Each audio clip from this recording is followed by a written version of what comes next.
গীতায় ভগবান শ্রীকৃষ্ণ বলেছেন, সকালে ঘুম থেকে উঠে যে ব্যক্তি এই 4টি জিনিসের দর্শন করে তার সারা দিনটা কাটবে খুব ভালো। বলেছেন ভগবান শ্রীকৃষ্ণ এই 4টি জিনিসের দর্শন করা খুবই শুভ।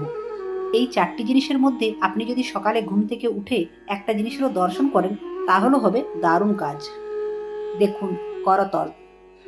শাস্ত্র অনুযায়ী হাতের তালুর উপরে থাকে মা লক্ষ্মী, মধ্যে থাকে মা সরস্বতী এবং নিম্নভাগে শ্রী গোবিন্দ বসবাস করেন। তাই প্রতিদিন সকালে ঘুম থেকে উঠে করতল দর্শন করলে সারা দিনটাই ভালো যায়। ঠাকুরের সিংহাসন।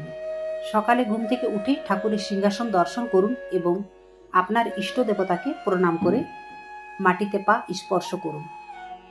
এতে অত্যন্ত কাটবে আপনার ভালো দিন। ময়ূরের পালক।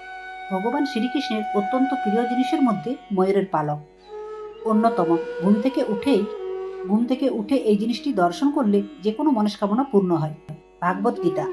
আমাদের ধর্মগ্রন্থ ভাগবত গীতায় লুকিয়ে রয়েছে সমস্ত জ্ঞান, তাই দিনের শুরুতে সমস্ত আকস্মিক বিপদ কেটে যায়।